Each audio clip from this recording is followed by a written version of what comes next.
कहता हूँ। बिल्कुल।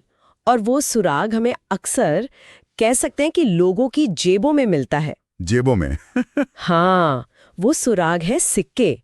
ये सिर्फ पैसे नहीं है, बल्कि ये इतिहास के छोटे छोटे जानकारी से भरे कैप्सूल्स हैं। जानकारी से भरे कैप्सूल्स, ये सुनने में बहुत दिलचस्प लग रहा है।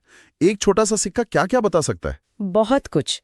सबसे पहले तो सिक्कों पर राजाओं के नाम और उनकी तस्वीरें होती हैं। कई इंडो ग्रीक शासकों के बारे में तो हमें सिर्फ और सिर्फ उनके सिक्कों से ही पता चला है।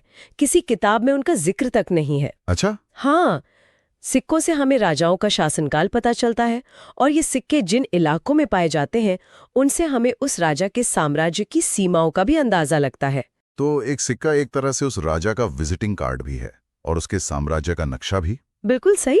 वाह, मतलब सिक्के हमें राजनीतिक इतिहास बता रहे हैं, लेकिन क्या ये हमें उस समय की आर्थिक स्थिति के बारे में भी कुछ बताते हैं?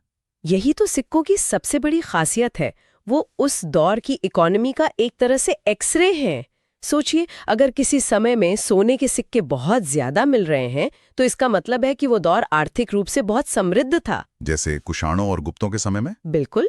और वहीं अगर सिक्के सीसे या तांबे जैसी सस्ती धातुओं के हैं या मिलने ही बंद हो गए, जैसा कि गुप्त काल के बाद हुआ, तो इसका मतलब है कि आर्थिक गिरावट आ गई थी। हाँ, ये व्यापार में मंदी का सीधा संकेत है। अच्छा, और स्रोत में ये भी लिखा है कि कभी-कभी व्यापारियों के जो संघ होते थे वो भी अपने सिक्के जारी करते थे। इसका क्या मतलब हुआ? इसका मतलब ये है कि उस समय की अर्थव्यवस्था इतनी विकसित थी कि सिर्फ राजा ही नहीं, बल्कि बड़े बड़े व्यापारिक संगठन, मतलब गिल्ड्स, वो भी आर्थिक गतिविधियों में एक बड़ी भूमिका निभा रहे हैं। ये उस दौर के विकसित शिल्प और वाणिज्य का पक्का सबूत है। ठीक है। तो हमारे जासूसों को भौतिक सबूत मिल गए, पैसों का लेन देन भी पता चल गया। अब बात करते हैं लिखित बयानों की। क्या उस समय के कोई सरकारी दस्तावेज या आधिकारिक